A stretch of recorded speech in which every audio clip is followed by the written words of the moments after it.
Il voulait travailler, je pense, à la base.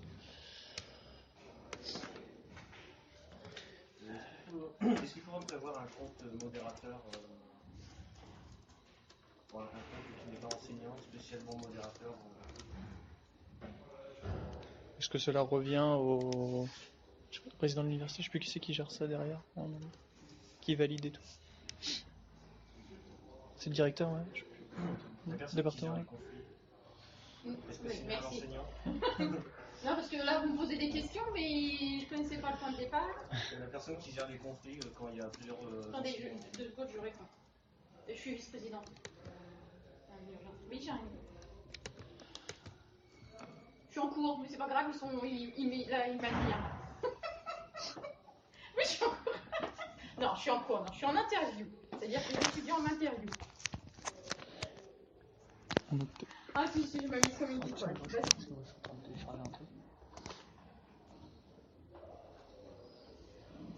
Ouais. Ouais. Ah, c'est original, ça? Ouais. Oui, oui.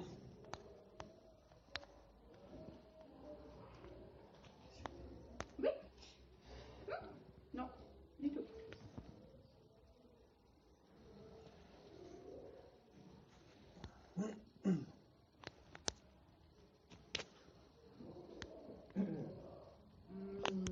Alors, il faudra que tu regardes avec les emplois du temps. Je crois que tu vas avec les briques.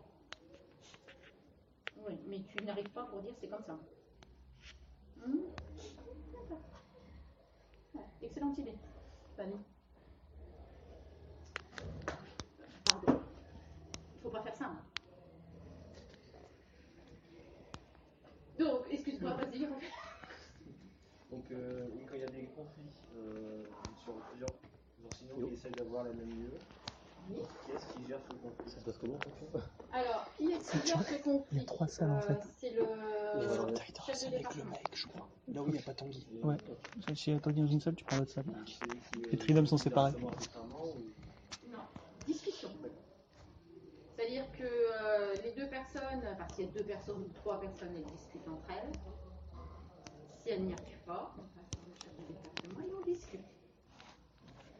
Il n'y a pas de hiérarchie chez nous. Et si on arrive dans un cas extrême où, même après discussion, il y a toujours blocage, comment est-ce Jusqu'à présent, on est toujours arrivé à... La discussion peut durer longtemps. Ah oui, il y a bien quelqu'un qui tranche et tout à la fin. Le Sur le chef chat. du département, on arrive toujours à... Ou il y en a un qui lâche. Plus souvent, il y en a un qui lâche. Mais c'est des discussions. Est-ce qu'il y a une notion de priorité entre les vœux? Entre les vœux sur un enseignement? Non. Enfin, actuellement... Il n'y a pas d'ancienneté, tout ça qui est gentil. Alors, à l'université, dans certains domaines, tu as les profs qui sont prioritaires par rapport au maître de cours. Il y a des grades dans les enseignants. C'est-à-dire que dans les sens, on a les enseignants-chercheurs, comme moi, maître de cours. On a les profs, c'est-à-dire que, entre guillemets, ils ont un niveau plus haut. C'est-à-dire qu'ils vont passer un HDR derrière leur doctorat, et donc ils vont poser. Dans certaines disciplines au niveau de l'université, par exemple en droit, les profs sont prioritaires par rapport au droit. Qui sont prioritaires par rapport au PRAC, qui sont prioritaires par rapport au PRC. PRAC et PRC, c'est... Bonjour. Ouais, c'est l'équivalent de quoi? Alors, moi je suis bien, j'ai tout imprimé. Tout est marqué dessus.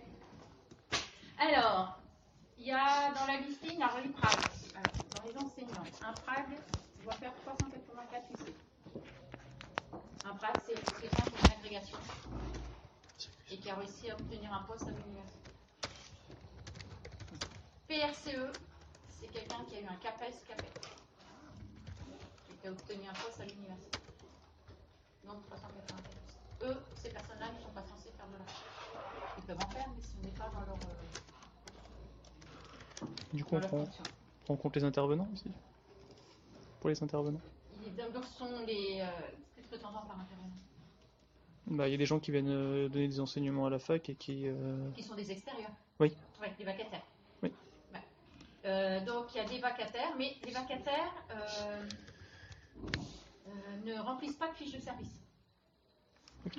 Parce que les vacataires sont des extérieurs et donc du coup n'ont pas un service à faire au niveau de l'université. C'est-à-dire que moi, par exemple, je dois faire 192 UT parce que je suis maître de compte. Et comme je suis vice-présidente, zéro. J'ai une décharge de 192 UT.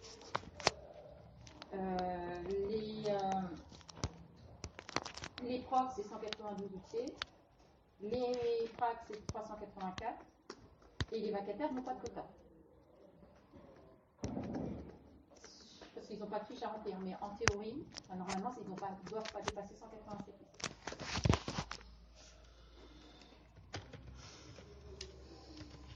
Et les vacataires, quand on fait les choix des yeux, vous êtes d'accord, on a un listing des yeux au départ. Sinon, on ne va pas les deviner, surtout cette année, nouvelle accréditation, nouvelle maquette, pas tout. On est super intelligent. On ne maîtrise pas donc tous les yeux, donc on a un fichier qui nous est envoyé par la personne responsable du fichier, qui peut être le chef de département ou un de ses collègues. On a le listing des yeux avec les groupes, le nom des groupes de TP et de cours. Et donc nous on voit où est-ce qu'on va intervenir. Donc on fait nos choix.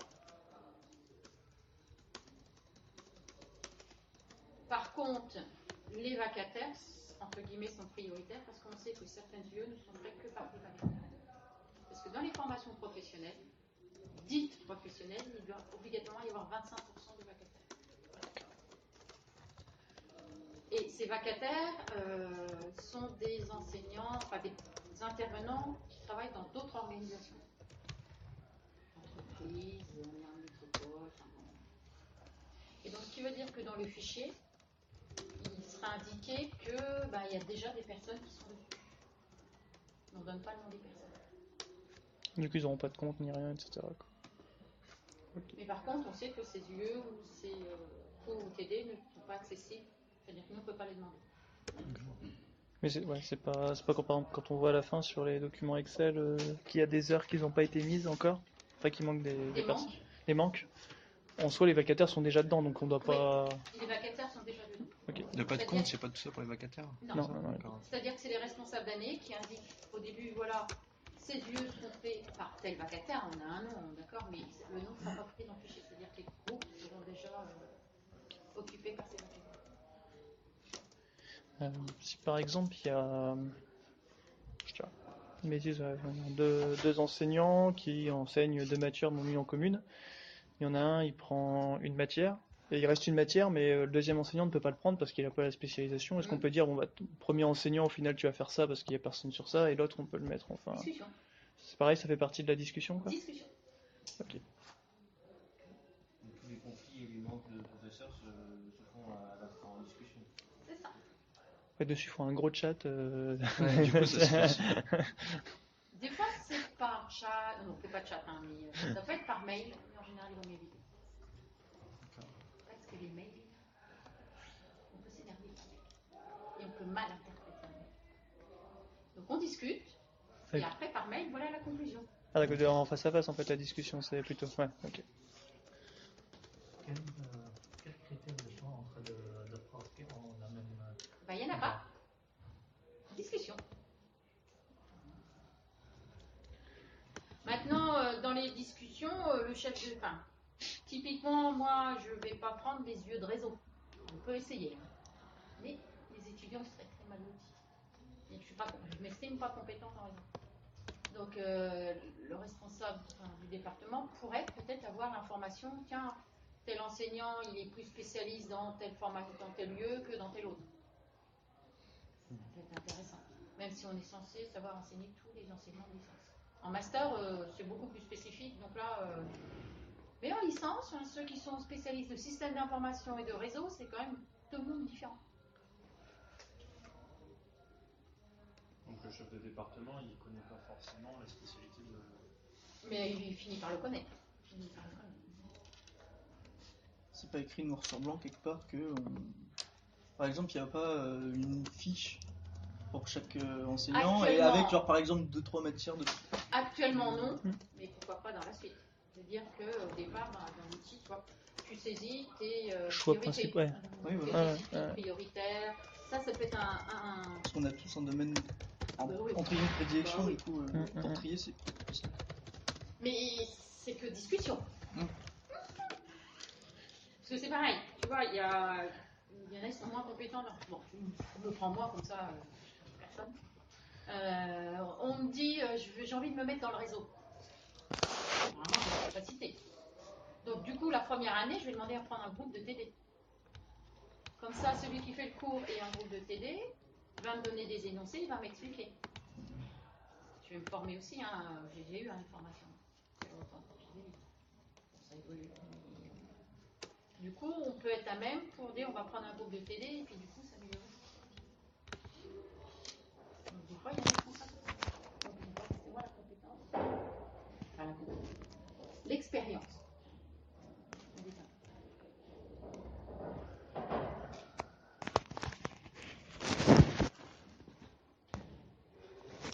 Du coup, est-ce que cette application, ça sera pour l'ensemble du PJV ou juste tout ce qui est secteur sciences ou juste ce qui est informatique?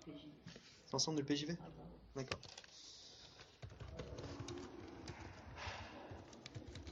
Après, là, on vous a donné des exemples par rapport au département informatique, dans le département où on s'est fait nos fichiers. D'accord? On fait le fichier pour les yeux, voir les manques, les conflits. Et après, il y a deux fichiers, si vous avez pu voir. Il y a un fichier, c'est pour un enseignant où il saisit ses vœux. Enfin, c'est pas ses vœux, où il saisit les enseignements qu'il va faire. Et ce fichier, il est envoyé à l'administration centrale. C'est-à-dire qu'on doit rendre des comptes à l'administration. C'est-à-dire que l'administration vérifie bien qu'on fait le nombre du seuil. On est payé à la fin du mois. Donc on a intérêt à faire le nombre du seuil. Au niveau des directeurs qui choisissent à la fin, il y en a combien à peu près? Enfin, c'est genre directeur de département. Ouais, c'est du département informatique ou genre de l'UP, enfin de la fac des sciences Non, ou de chaque département fonctionne différemment. donc informatique, bio, Ouais. chimie, ça, ok d'accord. Par contre, la fiche là, elle est remplie par tout le monde au sein du PGD. Enfin, puis depuis des ans, puisqu'on a un outil informatique. Mais avant, c'était ce fichier-là. On vous l'a simplifié, hein. Mais c'était ce fichier-là qui était complété par tous les enseignants du PGD.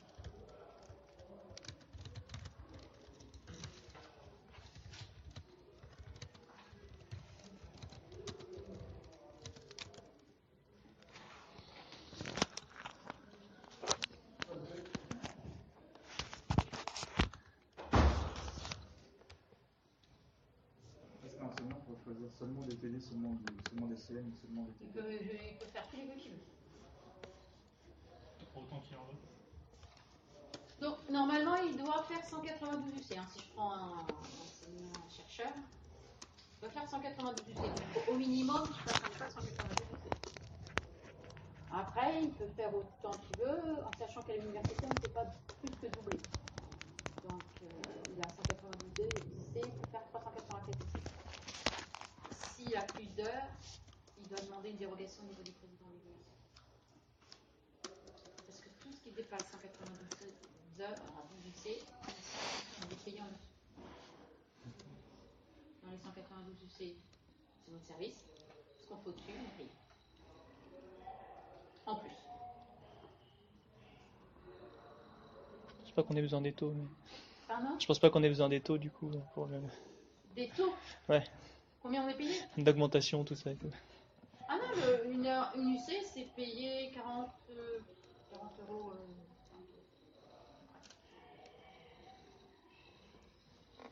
C'est public, hein. Donc, il n'y a rien de secret. Il faut regarder sur le site du ministère. Ça dépend pas aussi de. Après, il y a l'ancienneté et tout qui prend en compte, non? Même pas Pas du tout. pour les heures complémentaires. Ah, d'accord, pas pour les heures complémentaires. Après, oui, non, mais ton salaire, ah bah oui. Ah oui. Ton salaire, plus t'es vieux, plus tu touches. Et après, t'as différents grades. Hein. Mais t'as toujours 192 UC. Ça change pas. Est-ce que tous les yeux doivent être obligatoirement desservis ou il y en a qui sont vraiment facultatifs, dans le sens où bon, s'il n'y a pas assez de professeurs, vraiment. Bah, c'est-à-dire que si on n'a pas assez d'étudiants, dans ce cas-là, il ne faut pas ouvrir tous les groupes. Et du coup, coup, il faut que le nombre de groupes que l'on met sur le fichier de départ corresponde bien à son groupe. On a validé des maquettes, donc du coup, maintenant, il faut les remplir.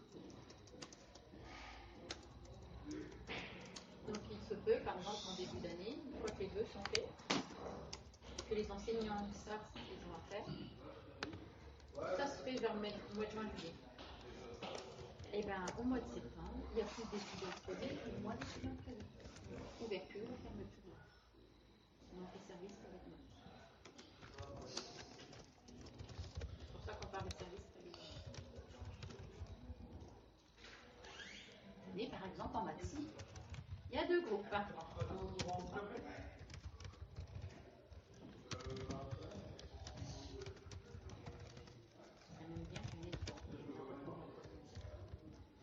Pour les salles, comment ça se fait l'affectation? L'affectation des salles. Une fois que on a choisi, on sait qui fait quoi, le responsable d'année doit savoir qui intervient dans son année. À partir de là, il contacte chaque enseignant et il monte l'emploi du temps. Là, ça ne nous concerne pas l'emploi du temps là-dessus. Non. L'emploi du temps ne vous concerne pas, mais par contre, j'ai dit quoi? Au groupe à rajouter en plus et tout. Dans ce que j'ai dit, il y a quelque chose qui vous concerne. Et ça?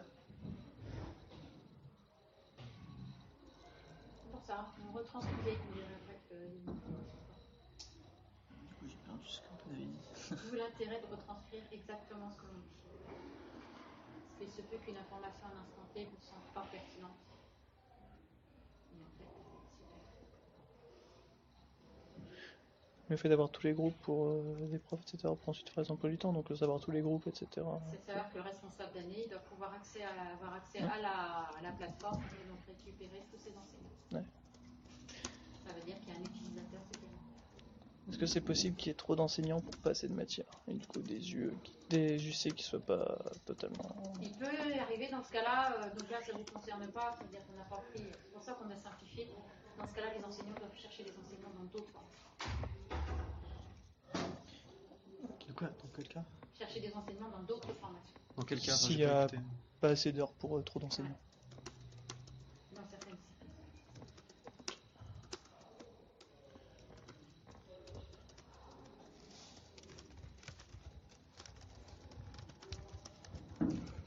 Parce que du coup, quand vous retirez les fichiers, c'est qu'il y a de l'importation, de l'exportation d'heures.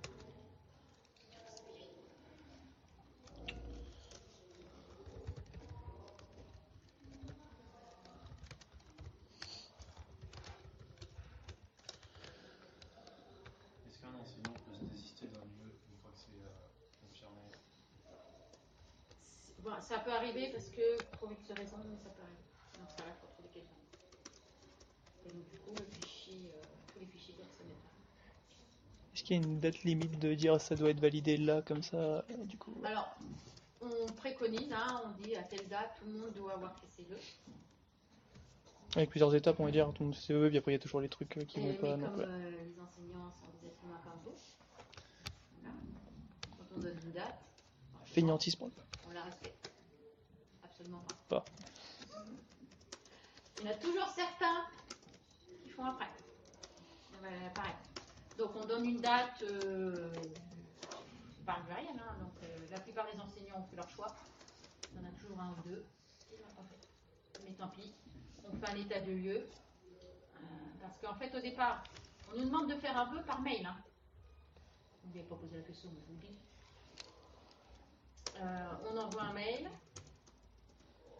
Le responsable du fichier récupère les mails, remplit le fichier. Mais là, du coup, ça doit pas fonctionner par mail. S'ils ont un compte ou quoi pour se connecter pour. Mais ça, c'est pour la future application. Moi, je vous explique l'existant. Ouais, voilà, Ah, d'accord, ok. Vous savez, pour dimanche soir, c'est analyse de l'existant. Donc ce qui est là actuellement, en fait. Ok. Donc vous devez, pour dimanche soir, nous montrer que, voilà. Enfin, c'est pas analyse de l'existant, c'est recueil de l'existant. Analyse de l'existant, c'est pour le document d'après. Donc, actuellement, nous envoyons donc un mail au responsable. Et lui prend tous les mails, remplit le fichier. Et ouais, où ça bloque. Et donc du coup après le publie ce fichier pour que tout le monde sache là où il y a conflit déjà, et avec qui on est en conflit et là où il y a des manques. Et du coup, discussion entre les différentes personnes. Voir jusqu'au chef du département pour savoir. Donc plusieurs dates butoirs à chaque fois. Et des fois, réunion de département pour mettre tout sur table et discuter.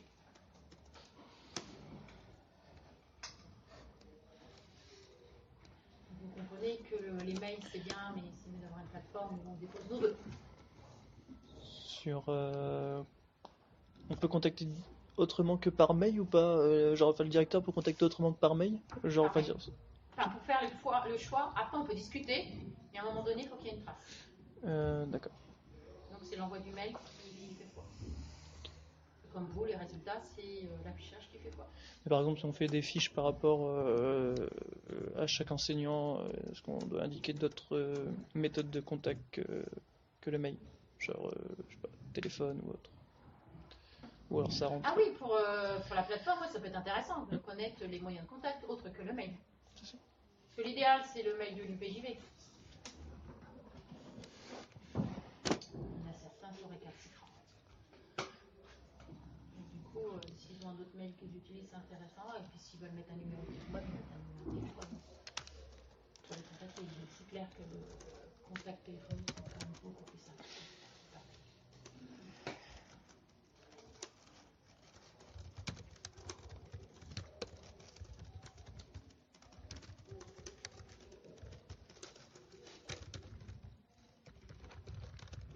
Alors, comme l'enseignant responsable du fichier reçoit beaucoup de mails, à votre avis, qu'est-ce qu'il fait?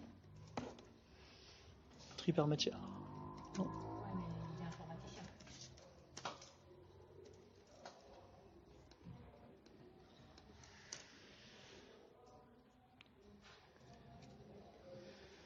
Il automatise. Bah, il essaie d'automatiser des choses, ouais. Merci. Donc, pour faire un filtre, il nous dit l'objet du mail, comment il doit Respecter être conçu. ouais. Eh ben, s'il y a des non-respects, bah, tant pis pour lui. Ça va pris en C'est-à-dire que compte. son mail n'est pas pris en compte. Eh ouais.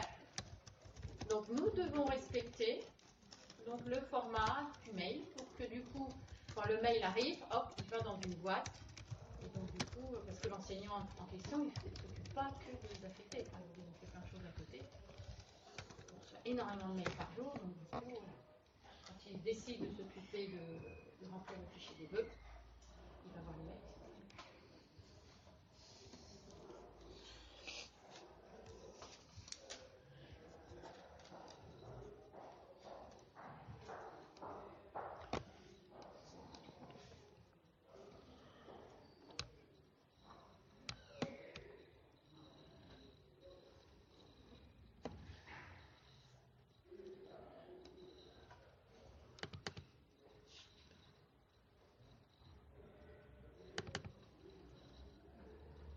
Comment on gère la priorité comment on gère un prof qui aurait répété la matière pendant plusieurs années? Il doit changer au bout d'un certain année?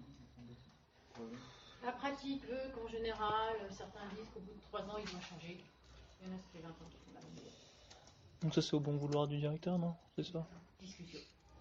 Donc ça rentre pas dans le canon. C'est une loi ou bien c'est... Non, c'est pas une loi. C'est dans certaines universités, ça peut être voté dans des instances. Ça peut être voté au conseil du département, nous dans notre département, ça peut être voté.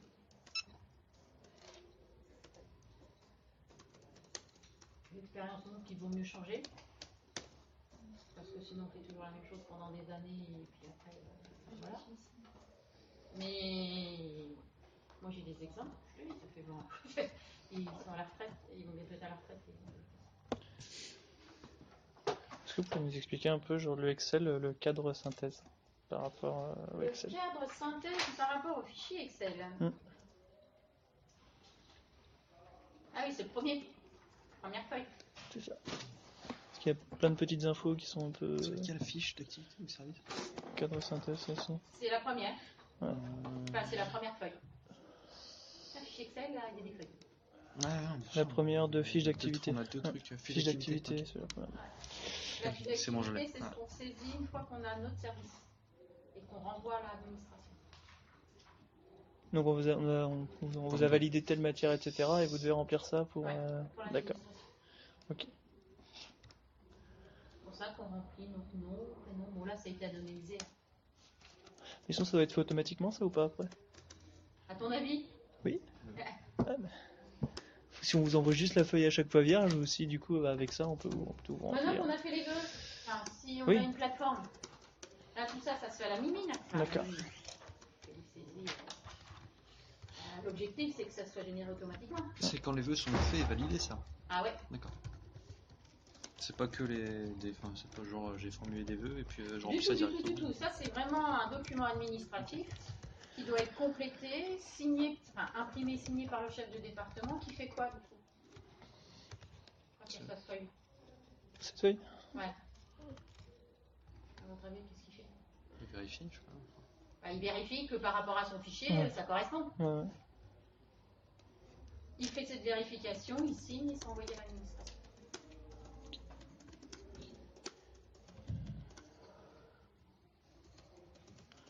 Et donc derrière, deuxième feuille, cadre composante. Et ben, c'est là où il fait son saisie du E. Donc avec les différentes fiches de cadre de synthèse, c'est ça, non? Ou... Pardon, je n'ai peut-être pas compris. Non. Dans la fiche d'activité, c'est là où tu saisis tes... Les différentes UE? Ouais. Ah oui, d'accord. Et tu vois, tu as le libellé d'année. Donc dans le libellé d'année, tu saisis l'année où tu vas faire ton enseignement. Enfin l'année. Émamiage, L3 info, parcours info, L3 info, parcours truc-muche. Et à partir de là, ça génère automatiquement le code de la formation. Parce que dans le fichier, ce qui est grisé doit être rempli, ce qui est blanc, ce sont des calculs. Alors on vous a déprotégé le fichier, mais normalement il est protégé. Parce qu'il y en a certains qui veulent. Et donc on indique le nombre d'heures que l'on fait dans la liste d'IE, quand on se fait, TD, TP, CM, le nombre d'heures, et puis ça calcule le nombre d'UC.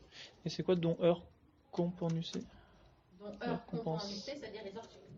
Les heures C'est-à-dire sup. dès que tu dépasses ce que tu dois faire, savoir ici 192 UC, dès que tu es au-dessus de 192, il te dit voilà le nombre d'UC qui sont en heure. Ah, c'est par rapport à un enseignant, ça, pardon. Ah, c'est ça, d'accord, j'avais c'est pas... un Oui. fichier par Pour- enseignant. Ok, d'accord. Je pensais que c'était pour la matière en général. Non, ok, non, non. ok. La matière en général, c'est là-dessus. Ouais.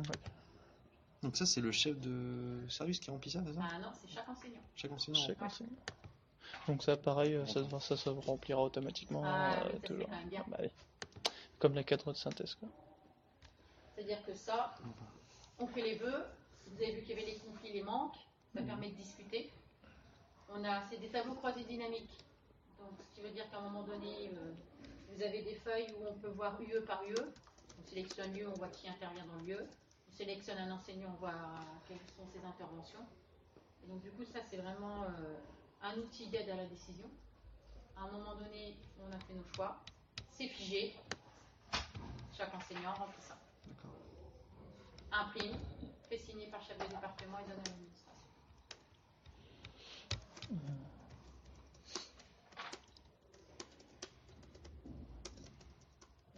Et comme vous pouvez le voir, on a envie de savoir le nombre d'heures qui est en licence, en master et en doctorat. On est payé la même chose. Le code étape, ça sert à quoi exactement? Le Le code troisième étape, fiche? c'est le code qui est dans notre logiciel. Genre LS35.1 pour exactement la matière. C'est le code de l'année. Ok. C'est-à-dire que ça leur permet donc dans leur logiciel, tu rentres le code, comme ça ils ont bien l'intitulé de toutes les UE, etc. et ils font vérification. Dans un fichier Excel, on a réussi à mettre tous les codes d'étape. On a une feuille tous les codes d'étape de l'université. Si on commence à mettre toutes les UE de l'université dans un fichier Excel, les listes déroulantes. C'est bon. Qu'est-ce qu'on a ensuite? Donc voilà, mais du coup, quand ils font leur saisie, ils vérifient bien que l'UE existe. C'est une époque où chaque enseignant décidait tiens, je vais faire tel enseignement, je vais l'appeler comme ça, machin.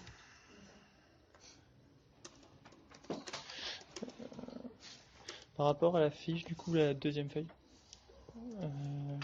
Enfin, ouais, je vais faire l'autre bloc avec UE, conflit, bon, tout ça. Du coup, sur les UE. Pourquoi à un moment c'est marqué genre CM 2, genre je pense que c'est 2 heures? Dans 2 cours, peut-être, je sais pas. Donc tu vois laquelle là? Alors par exemple, la première ligne, hein, tout simplement, en exemple. Méthodologie S1? Oui, c'est ça. Donc méthodologie S1, donc c'est un UE obligatoire. Mhm. Il y a 2 heures de cours, Ah, 7 heures d'accord. de TD, 0 heure de TP.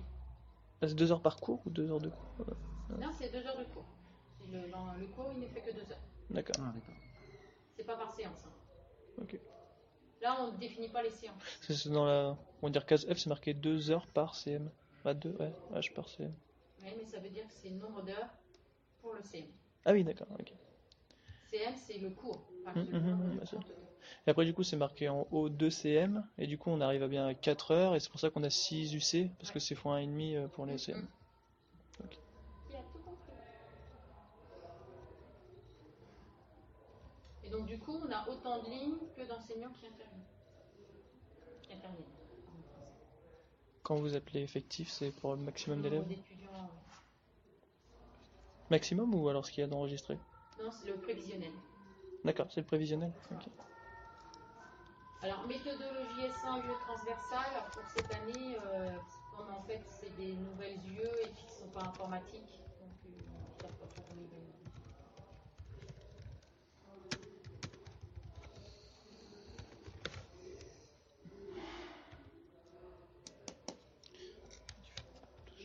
Et comme vous pouvez le voir, je regarde en même temps, il y en a qui sont en gras, il y en a qui ne sont pas en gras. Ceux qui ne sont pas en gras sont tout ce qui est connaissances transversales. UE transversale. Et cette année, vous avez une UE transversale pour le semestre, c'est ça. Est-ce que vous appelez genre qui correspond à plusieurs Une UE transverse pour le semestre. Qu'est-ce que vous appelez une UE trans? Ça s'appelle UE transverse. Je ne pas sa définition pour autant. Si on a, c'est anglais et PPI. C'est ça. Ah. Ah, il y en a qui suivent. Ah, quand même. Je t'en ai tapé deux, du coup. Et donc, du coup, voilà, ils ont mis ça en une autre couleur parce que du coup, c'est pas, en théorie, enseigné par des informaticiens. Okay. Donc, pareil pour, on va dire, les intitulés dans conflit, la fiche d'après, c'est tout ce qui va UE transversal, ça, de toute façon, c'est marqué entre parenthèses. Mais tout ce qui est genre mis en jaune ou en gris, grisé ou jauni. C'est ça, tu vois, base de gestion, organisation d'entreprise. Ça, c'est en gris, par exemple. Je pense pas que c'est un informaticien qui fasse ça. D'accord. Et cycle de conférence scientifique, c'est pareil, c'est ça que c'est en jaune. C'est des intervenants extérieurs. Ok. Système d'information comptable, pareil. Du coup, ils ont saisi toute la maquette de la formation parce que les responsables d'année doivent savoir qui intervient. On est d'accord. Sur toutes les UE de son année. Par contre, nous, en département informatique, on ne va pas faire système d'information comptable. Et vous voyez, on n'a pas les connexions. Donc ça veut dire qu'il faut qu'on aille chercher des enseignants pour le faire. C'est les responsables d'année en général. Tout ce qui est non informatique n'est pas géré par le département et par les responsables d'année pour faire un dossier.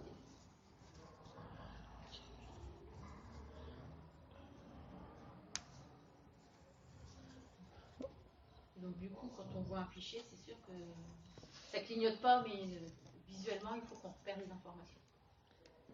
Pourquoi il y a un somme des TD et ensuite max TD? Ou enfin pareil pour les 3 TP et CM? C'est le nombre de cours qui ont été pris. Ah, ça j'ai imprimé en un truc comme ça, c'est mieux. D'accord. J'ai cliqué et du coup je ne vois pas ce qui est derrière. Parce que du coup, sur les 3 premières colonnes, c'est marqué le signe, la somme, quoi. Et des TD, etc. avec des heures, et après on a le max à côté, à droite sur les 3 colonnes d'après. Nombre. Ouais, on voit qu'à chaque fois c'est toujours inférieur au max. Donc, Ouais, bah oui, c'est le nombre de cours maximum. Enfin, il y a forcément 2 cours à trouver, 2 enseignants pour 2 cours et 4 enseignants parce qu'il y a 4 TD. Et donc du coup, ce qui avance, c'est ce qui a été trouvé. Ah, donc c'est bien le nombre d'enseignants en fait. Ok. Bah, c'est-à-dire qu'un enseignant peut très bien prendre 2 cours. Hein. Mais on fera que la moitié de l'année, quoi. Il a plus de 22 cours. Et du coup, vous voyez qu'il y a des 0,5. Ça veut dire qu'un enseignant va faire la moitié.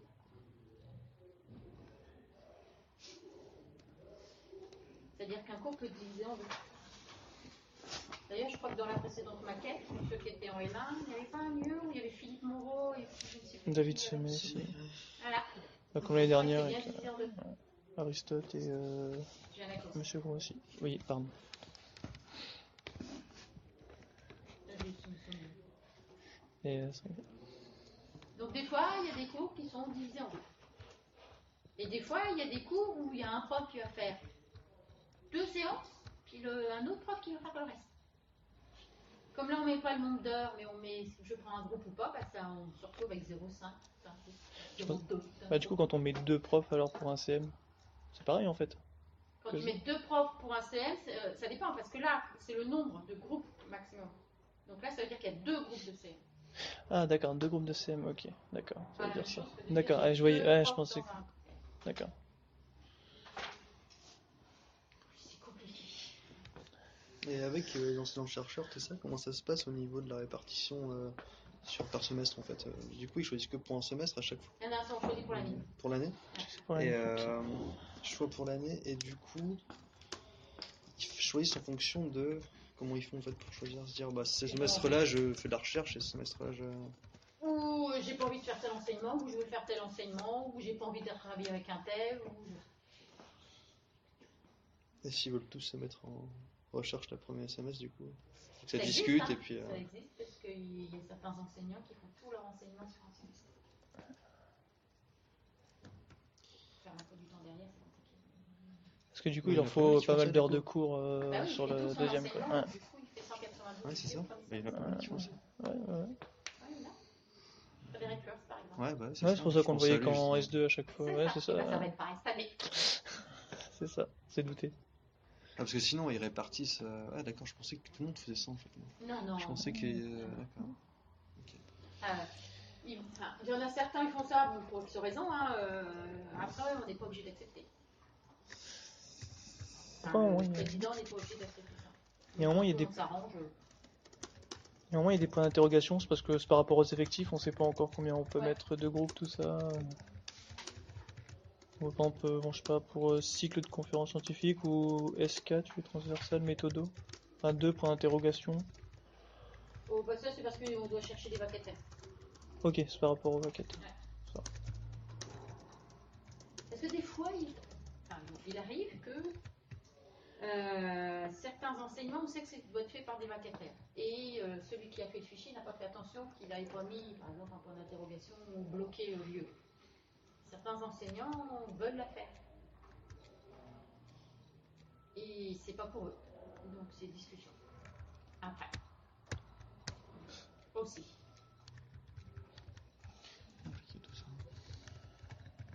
À partir du moment où tu vas interagir des humains avec un logiciel, c'est mort.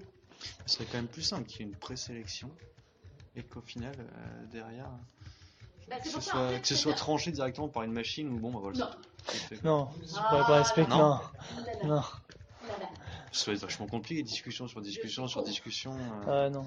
Je sais Ah, pas. non.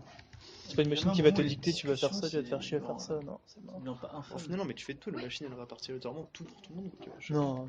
C'est pas la machine qui va c'est un outil d'aide à la décision. Ouais. Donc, du coup, tu pourrais peut-être certains mettre des critères au départ. Ouais, ce qu'on disait Et tout à l'heure. il fait des vérifications, il voit les conflits. Après, il va remettre un autre critère pour essayer de faire si on change des choses, pourquoi pas. Et proposer, mais jamais valider un truc de base sans vouloir. Quoi. C'est par exemple, il y a un enseignant qui fait pendant 20 ans le même truc, bah qu'elle dise non, bah là c'est pas possible, il peut pas le faire. Quoi. C'est tout. Bah non, c'est toujours vouloir des autres et de la personne en Ouais, elle-même, ouais, quoi. Il faut ouais, respecter l'humain avant. Et du coup, ça ferait tourner, c'est vite. Ah ouais, mais. Et ça, là, Bah, ça peut en causer d'autres. La dictature, ça empêche des conflits aussi, hein. Personne gueule, c'est génial. Bah, c'est pas la dictature, c'est juste. Ouais, non, mais éviter l'abus, c'est. quoi, c'est tout. Éviter un certain abus des fois. Ouais, mais non. C'est l'inverse. Moi, une année, ça m'a tellement énervé cette façon de faire que j'ai tout lâché. D'accord. Je suis dégoûtée, puis en même temps. Privilégier la discussion toujours. Mais des fois, c'est difficile. Faut bien retourner ta vie. Hein C'est très très Non, je difficile. retourne pas la vie, c'est juste qu'il faut qu'il privilégie dans la discussion. Donc après, au niveau des manques, ça s'est fait avec le précédent tableau avec conflit, tout ça. Et... Ouais, bah, une fois que tu as saisi tous les vœux, parce que quand on fait nos vœux, on ne sait pas qui fait quoi. Donc on va saisir plus que 192 UC. On est d'accord. Parce qu'on dit si on a des conflits. Ah, du coup, vous pouvez sélectionner plus que vous avez et c'est ensuite derrière. D'où l'importance Cette des. année, enfin, l'année courante, le responsable a dit on vous demande de saisir que 192 UC. Pile poil. Enfin, Ouais, à peu près. je peux pas te dire sur 492 piles. Mais il a essayé. Mais Parce que du coup, il y a des personnes qui ont dû, enfin, pas accès à tel cours, du coup, il leur manquait des trucs, fallait leur demander le choix, un truc dans le genre, c'est ça, ouais. Du coup, le fait d'avoir plusieurs choix dès le début, enfin, plein de choix. bah voilà, du coup ils montrent ce qu'ils ont envie de faire. Donc le système de priorité, c'est pas trop mal, quoi. Enfin, dire les préférences, on va dire, déjà pour Par sélectionner contre, pour les si choix. dans notre outil, on sait au fur et à mesure que qui fait le choix. Tu prends une UE, tiens, un tel a choisi. Tu peux peut-être, au moment que tu as saisi, faire déjà des. Mais pour le moment, il n'y a rien. On va faire une saisie entre guillemets avec un montant bloqué entre guillemets. Genre si vous dites que là par exemple il fallait saisir le plus proche possible de 192 UC. Ouais. Bah, du coup par exemple que quand on fait nos choix, bah il y a écrit 4 UC, 6 UC, et du coup on peut pas monter au-dessus quoi. Enfin, à un moment donné ça bloque et du coup on est forcément obligé de faire des. En fait, Ouais, c'est mais là, juste comme pour avoir on plus avait de pas choix. d'outil, Oui voilà, non mais c'est par exemple un. donc là, on peut très bien avoir cet outil-là, mais Ouais. je pense qu'il faut que ce soit déclaratif.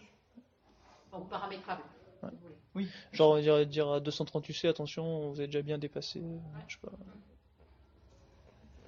Mais voilà, c'est des indications. Ou alors il vous en faut plus simplement, parce qu'il y en a peut-être qui envoient juste de matière et qui sont pas assez d'UC ou quoi. Non, Non, de ça toute va. façon, quand tu sais qu'on doit faire 192 UC, vaut mieux faire 192 UC. Et après, Enfin, vous êtes. tout le monde ne fait pas 192 UC. Hein. Ah, Vous avez vu sur la première feuille? Il y en a qui font moins. Ouais. Ah, ça dépend du type de contrat aussi, quoi. Bon, ça dépend du type, mais ça, on en a déjà parlé. Et vous avez vu qu'il y a il y a marqué décharge, CRCT, congé, autre, qui permet de retirer un nombre d'UC ou nombre d'UC qu'on est censé faire. C'est-à-dire. je vois pas. UC, ok. Et ça, c'est un calcul automatique. Ouais. Non, c'est-à-dire nous, on doit saisir. On doit dire par exemple qu'on a une décharge. Alors, une décharge, ça veut dire qu'on a un document qui nous autorise à faire moins d'heures que prévu.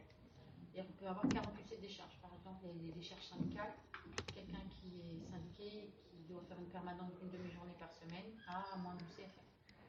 Donc, du coup, il a un document officiel, hein, donc du coup, il a moins d'UC à faire. Donc, il indique que là, il est maître de compte, 192. Il dédie, j'ai une décharge de 40, donc 192 moins 40, 152. Donc faut pas non plus bloquer par rapport à 192 quand on fait sa sélection de matière parce que la personne peut savoir qu'elle a déjà une dispense à niveau Ah bah, elle UC. le sait. Oui, Et donc par exemple, vous, ça doit être pareil, du coup, vous êtes vice-président, vous avez une décharge du C, non? Il n'y a pas Ouais. ça? D'accord. 192. Ah non, vous avez 192 UC quand même? 192 Non, non, UC? j'ai 192 UC de décharge. Alors c'est... Quels sont les... Il y a quoi qui permet d'avoir une décharge? Bah, donc moi, j'ai 192. Ah, vous avez 192 de décharge? 100% du coup. Ah ouais, d'accord, Oui, ça, ça d'accord, fait. ok, je croyais que... D'accord. Ok. Ah non, bah c'est bon, ok, je comprends. Allez, c'est ce que je me disais, mais bon. Ah non, mais je pensais Au que... milieu, tu sais, hein. Ah ouais, il y a ça, plus ça, c'est beaucoup. Du coup vous donnez plus cours là actuellement. Ouais, je sais pas, je suis avec vous, mais je suis pas payée. Ah, ça Je suis pas compte. payée. C'est Mais gentil. ça compte comme des UC quand même, là du coup ça vous rajoute en Ah heure non, sup non, sur non, des rien UC. du tout. Ah, ça On compte a sur. une décharge, on n'a pas le droit de faire d'heures compte. Voilà, ouais. Donc, bon, moi j'ai une décharge complète, mais quand tu as 40 UC, tu as 152, tu n'as pas le droit de faire d'heures compte. Si tu fais des heures compte, tu n'es pas payé. Sérieux. Mais oui, il y a des gens qui font des choses sans être payés, en plus. C'est beau. N'est-ce pas? Donc il faut être à 100% sans heures décomptées pour pouvoir faire des heures supplémentaires, quoi. Non, 100% ou même les 80 ça marche aussi pour les heures sup. Les 80. Je sais pas si je sais pas si vous avez des mi-temps ou des 80% Ah à non, la quand fac. tu es à mi-temps, tu as deux types de contrats. Soit tu es à 80%, quand on est à 80%, ça veut dire qu'on ne peut pas faire d'heures compte. Ok, faut Alors toujours être après, c'est dérogation du président. Ok. Mais sinon c'est toujours les temps pleins, sans. C'est sur les temps pleins qu'on peut faire des heures. Ouais. Et sans. Comment dire. Sans heures en moins. Ouais. Ok. Bah oui, parce que, attends. Ah bon, voilà. Donc il y en a qui obtiennent des CRCT, délégation CNRS. Donc ils font ils ont un dossier à monter et donc ils ont l'autorisation pendant un semestre ou une année d'être sur la partie recherche. C'est ce qui s'appelle ERS, c'est ça? Non, Non. c'est CNRS ou CRCT. Délégation CNRS ou CRCT. Oui, mais pour les heures les heures qu'on peut avoir en dérogation comme ça, enfin, pas en dérogation, mais je sais pas, décharge en décharge, oui. C'est ORS, non? C'est pas ça. Ah oui, c'est ORS, c'est le nombre d'heures que tu dois faire. Après décharge. Et après, non. Non, même pas, ok. Ah oui, De base. obligation réglementaire de service. ORS, ça veut dire. Et en dessous, tu as obligation réglementaire de service réelle. Ok, donc après, ok, d'accord. Tu as le Ouais. statutaire et tu as le réel. Ah ouais, non mais... C'est quoi la différence? Mais il y en a, c'est après, tu comptes après décharge, etc. Ouais. Tous les trucs en fait. Là, c'est de base, tu dois faire 192 moins. Ah oui, ok. Machin. Notre statut nous oblige à faire un certain nombre d'UC. Et après, on a des cas. Après, tous les noms, genre P2 pour les grades, etc. PR, prac, enfin tout ça, on Sur doit savoir. PLP, c'est pour, c'est pour votre gouverne personnel. Hein, c'est les enseignants du secondaire qui ont un diplôme pour enseigner dans les lycées professionnels. Ah oui. Ouais, Alors il y a aussi LECT. LECT, ce sont des lecteurs. Ça veut dire que souvent il y en a en langue ou en lettres. Ce sont des enseignants d'autres universités étrangères qui viennent en France et donc qui ont un poste de lecteur. Pendant un an, ils viennent donner des cours. Il y en a beaucoup en langue. Il y a les contractuels. Les contractuels, c'est les vacataires. Non, les contractuels sont les personnes qui ont un contrat privé avec l'université. Contrat doctoral élargi, ce sont les doctorants qui ont une bourse et qui sont autorisés à faire un certain nombre d'heures. Les ATER, c'est des étudiants doctorants qui n'ont pas de contrat doctoral, mais qui ont un type de contrat particulier pour pouvoir enseigner un an. Vous en avez d'ailleurs en troisième année qui intervient. Vous avez des jeunes enseignants qui sont là. Nicolas, c'est ça qui est. Mais je crois qu'il est. Non, je sais pas. Il n'y a pas quelqu'un qui est en programmation orientée objet? Une jeune fille. Ah si, en Miège, je crois qu'ils l'ont. Ah non, c'est pas en milieu, je sais pas. Alors là, Il me semble qu'en Miège, ils ont une... elle est en... Une jeune. Pas... Non, c'était pas. C'est pas français. Ouais, c'est ça. Parler avec un accent. Non. C'est le doute. Après, voilà. Après, NCPH, c'est les médecins. Donc, les médecins sont PH praticiens hospitaliers et en même temps, ils peuvent avoir un poste à l'université. Vous aviez dit PAST ou pas, je sais pas. PAST. PAST, ce sont des enseignants, enfin, ce sont des personnes qui travaillent à l'extérieur et qui viennent à faire 80, normalement c'est 87 UC. Ouais. Donc, puisqu'ils amènent, c'est leur expérience, entre guillemets, professionnelle. Mais ça, c'est ce qu'ils doivent faire ou alors c'est ce maximum qu'ils doivent faire du coup pour ce genre de personnes? Faire. Donc s'ils ont un contrat de type comme ça, ils doivent faire 96 forcément, ouais. D'accord. Okay. Et à côté, vous avez la colonne. La colonne TP sur service. Et ça veut dire que quand on fait des TP, quand on est enseignant-chercheur, c'est un TP, une UC. Quand on est ATER, un TP égale 0,67 UC. C'est les taux du C, quoi. D'ailleurs, si vous regardez la formule sous Excel, bon, c'est des si, alors sinon, c'est pas compliqué. Enfin, j'espère. Bon, il n'est pas marqué sinon. Ok. Mais, donc, du coup, d'abord, on teste le type d'enseignant. On regarde après si c'est un TP. Et en fonction du type, on va chercher la valeur de la case pour faire la multiplication.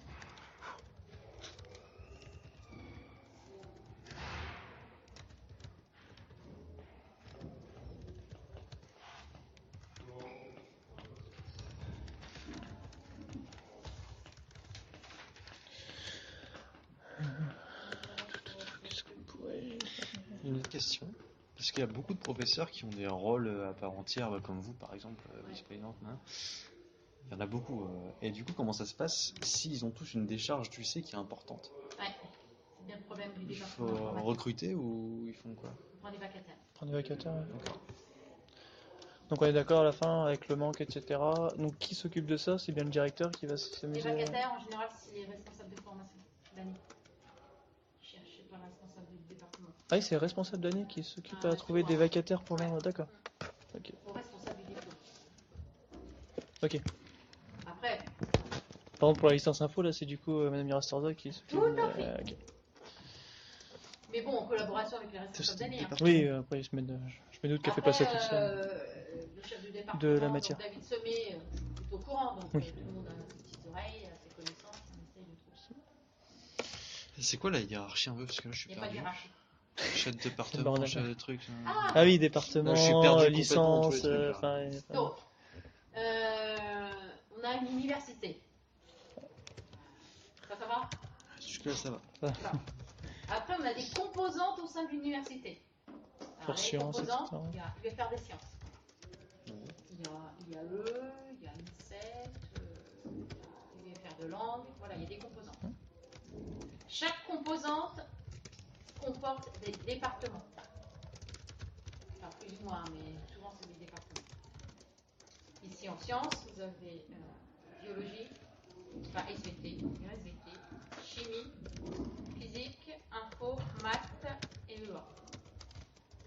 Et dans un département, donc il y a un chef de département, il y a des responsables de formation, de diplôme. Donc on a un responsable du diplôme, licence informatique, c'est Madame Mirastorza. On a 2 autres diplômes dans le département qui est le master informatique. Je dois avouer que là je ne sais plus qui c'est. Du coup, c'est pour le master en général ou alors genre Millage Info, c'est Ah découpé? non, c'est 2 masters différents. Du coup, il y a bien 2 chefs pour Ouais. chaque... Ok. Il y a 2 responsables en MIH et à Mercure. Mais en info, ils ont changé cette année. C'est Gilles. Gilles, ouais. Par contre, en licence info MIA, on s'en fout, c'est reste la licence informatique. Ah ouais. Ah ouais. Ah ça, je n'en démords pas. Le ministère aussi. D'accord. À l'intérieur, le diplôme, c'est une licence d'informatique. Le ministère ne reconnaît que la licence d'informatique. Donc là, il y a chef de Et avant, département. à l'intérieur, tu as des parcours, mais c'est une coloration. Ah, genre L2, ça machin. Non, genre en Millage ou info. L3, tu as 2 parcours. Tu as le parcours info, tu as le parcours MIH. Ah oui, mais ça n'a pas d'intérêt que... C'est une coloration, c'est Ok. une petite spécialisation. Mais à la sortie, vous avez une licence d'informatique Et pas de spécialisation. qui permet de rentrer dans tout master lié à l'informatique. Après, tu as des commissions, hein, donc chaque commission a mis ses critères. Mais vous pouvez postuler dans tous les masters liés à l'informatique. D'ailleurs, c'est ce que je vais vous conseiller cette année de faire. Hein. On est d'accord. Et Peu du importe si vous préférez un ou l'autre, il vaut mieux candidater au moins à 2 masters. Ça, c'est en aparté, parce que je m'occupe des saisines au niveau de l'université. Il faut candidater à 2 masters. Ne posez pas de questions. Comme ça, si vous êtes accepté dans votre master, aucun problème. Si vous n'êtes pas accepté dans votre master et que vous n'êtes pas accepté dans l'autre, vous avez 2 avis négatifs. Ce qui veut dire que vous pouvez faire des saisines au niveau du rectorat. Vous allez sur le site Trouver mon master. Dessus, vous pouvez avoir saisine. Vous dites je veux faire une saisine. Vous indiquez que vous avez votre licence et 2 masters refusés. Le rectorat, donc vous déposez votre dossier. Et en plus, le relevé de notes de S6. Parce que quand vous candidatez en second semestre, vous n'avez pas le relevé de notes de S6. Donc vous déposez votre dossier. Le rectorat recontacte toutes les universités pour savoir où ils peuvent caser. Non mais... Voilà. Et donc moi je récupère les dossiers, je recontacte tous les enseignants, enfin les responsables de formation concernés. Et je sais que l'année dernière, en master informatique, il y en a 3 qui ont été pris. Repêchés, parce qu'ils avaient été refusés dedans et du coup ils ont été repêchés. Parce qu'en fait, c'est quand ça. tu es refusé lors du premier, c'est pas parce que forcément ton dossier est super mauvais, c'est qu'il n'y a plus de place. Et là du coup vous forcez un peu pour... Non, c'est-à-dire qu'à la rentrée, on ne vient pas. C'est quand tu candidates. Tu peux candidater à plein de masters. Tu vas aller qu'à un master. Donc du coup, il y a de la place. Du coup avec ça on passe sur file d'attente sur... S'il n'y avait pas de file d'attente de mise en place, hop, saisine, hop, Ok. Moi, c'est un conseil. pas beaucoup. C'est sur Après, vous e-candidat, ça, développez- c'est ça? C'est e-candidat? Non, c'est sur trouver mon master. Mais là, après, pour le master, c'est trouver en master. Juste après. Le site s'appelle pour candidater, c'est e-candidat au Ouais, niveau de c'est ça. l'université. D'accord.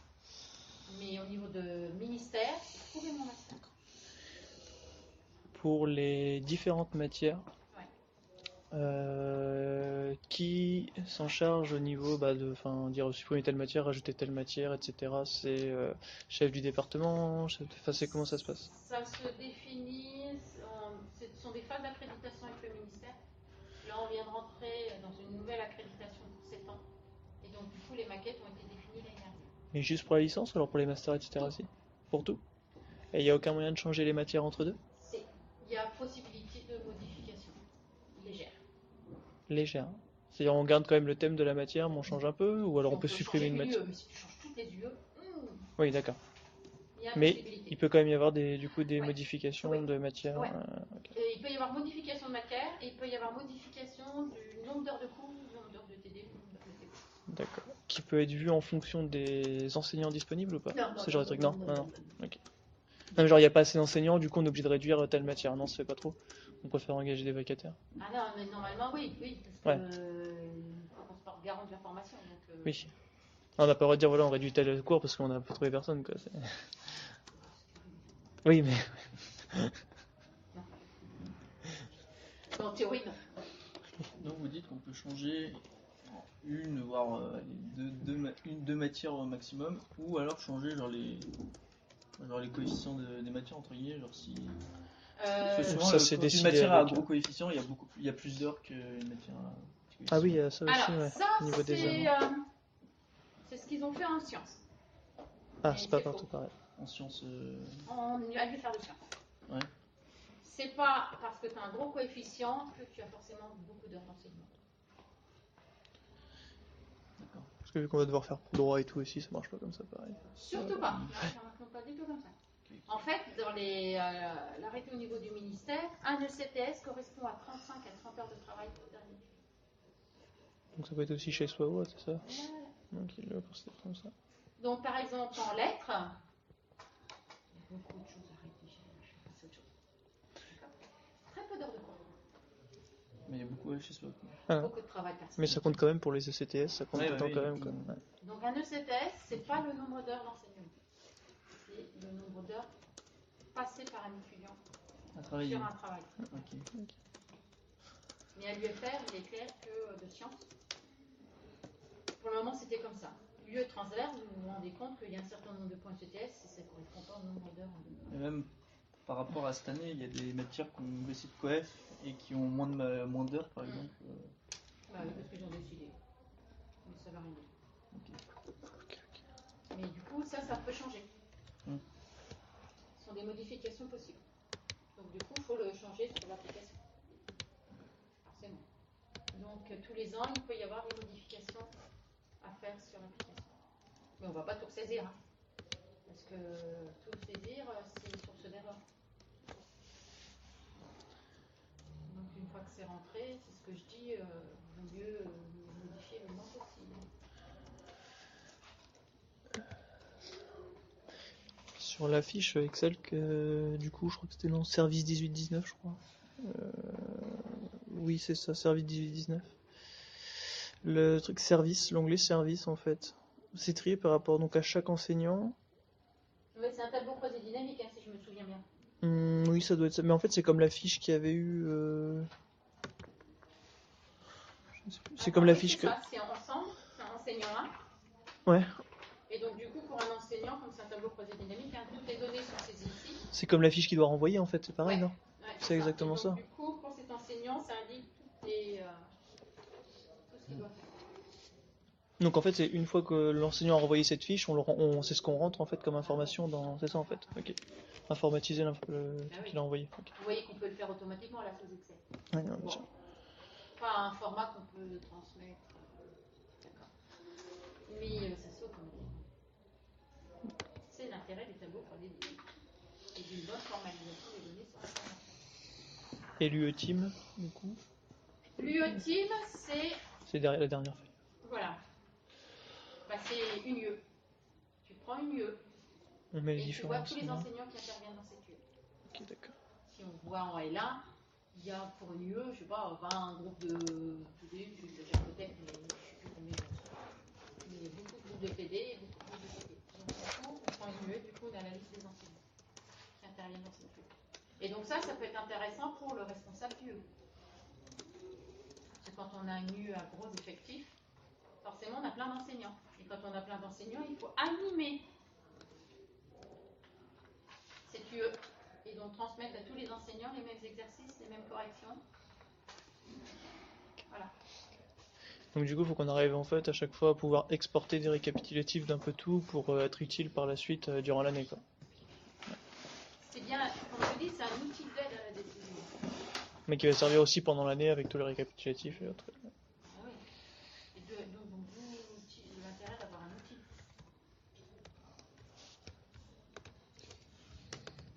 Une question. Est-ce qu'il y a par exemple des sanctions s'il y a un enseignant qui fait genre mal son travail ou un truc comme ça, est-ce que par exemple c'est répréhensible sur ses choix pour l'année d'après? On Ou pas? essaye, mais ça marche pas. Parce qu'il faut bien qu'on lui trouve des enseignants. Ouais, je suis d'accord, mais. Ok. Il y en a certains, on aimerait bien qu'ils aient vu l'enseignement. Nous aussi. Nous aussi. Mais non. Quand tu travailles en gestion, dans ton université, tu as tant d'enseignants, tu fasses un enseignement. Parce que si eux ne font pas les enseignements, il va falloir que tu embauches d'autres. Et toujours payer cela. Et ça coûte. Dans ces cas-là, Ouais, quand- mais sur le long terme, c'est mieux. Non mais. est-ce que c'est Pour les possible que étudiants, même c'est si mieux. les enseignants doivent chercher, par exemple, ils ont pas assez du C, Ouais. enfin du coup ils n'arrivent pas à avoir assez du C, parce qu'il n'y a pas assez de matière en face, et vous avez dit ils doivent chercher ailleurs, tout ça et tout par Ouais. rapport aux enseignements, et qu'ils trouvent pas. C'est baisse sur salaire, ou alors tant pis, on les rémunère pour rien. Ils trouvent toujours, il n'y a pas d'autre alternative.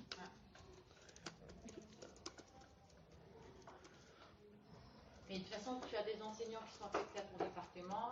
Il faut déjà que tous ces enseignants-là, Techniquement, avant d'engager quelqu'un en CDI, ou qu'il aille regarder autre part, qu'il regarde dans son département s'il y a des enseignants. Et puis, comme il y a des chieurs comme moi ou d'autres collègues qui ont des décharges, ça aide pas. De l'autre côté, peut-être que les étudiants sont contents. Comme ça, ils n'ont pas certains enseignants.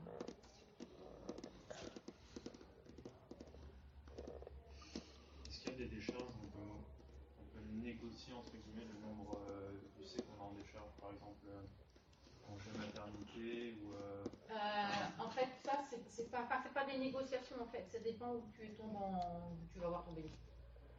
Si c'est l'été, tu as moins de décharge. du coup au niveau de ces décharges-là, on le fait rentrer manuellement par la personne, ou alors il va y avoir des tableaux de Il décharges, peut y avoir des tableaux. Mais à un moment donné, il peut y avoir des cas particuliers.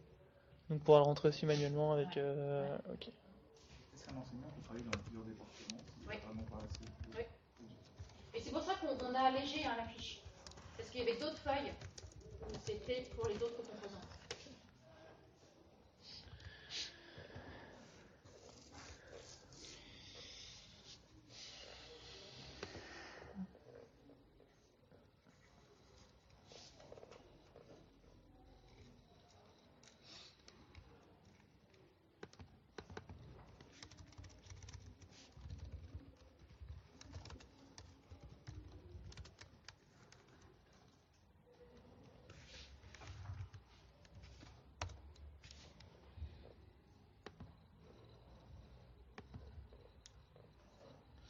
D'autres questions?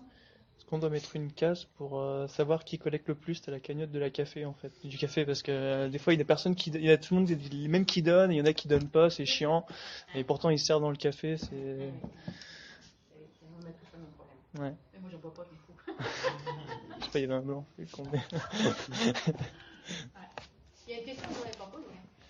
C'est important. Sur la cuisine. Ouais. Oui, il y en a plein. Ça, on est d'accord. Mais d'ailleurs, on pourrait encore reposer des questions avec Madame Lapujade, parce que ça avait qui est le groupe de TD qui a lieu demain, je crois, non? Je sais pas. Oui. Guidez-nous. Vous verrez. c'est pas Vous allez, alors je sais pas comment vous allez faire vous, mais enfin, ce que j'ai suivi en début, enfin, lundi, mardi, il y en avait certains, ils avaient commencé à recopier le soir et tout, pour être tranquille, et puis le soir, ben, c'est donc le lendemain, ils ont posé des questions. Et moi j'ai une question aussi par rapport à ce qu'on doit rendre.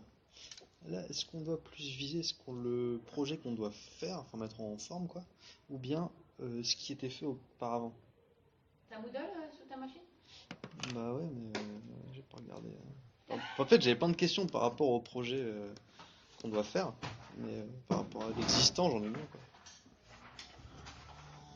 Bon, ça c'est une question, mais c'est pas la question à laquelle je pensais. Ouais. Non, mais je sais, mais là, Ah, c'est important de savoir ce qu'on vise aussi à la fin. je suis un peu perdu là dans le truc. J'ai dit à Anne, moi je vais imprimer les documents alors que puis je cherche tes mails, non, mon kitchen. Mais ouais, mais les étudiants ils s'impriment plus. Je dis c'est pas vrai. Je dis j'en ai plein qui impriment. On pense C'est aux pas arbres. ici, mais... Faut pas imprimer, c'est pas possible.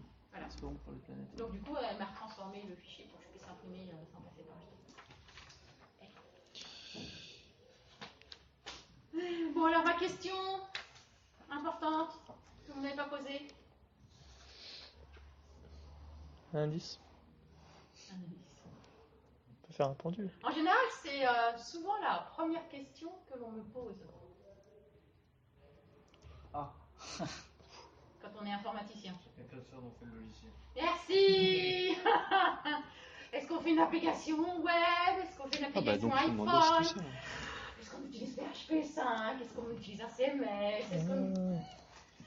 Et vous nous répondez comme vous voulez. Voilà, c'est ça. En fait, Plus que c'était vraiment important. Bah, à votre avis?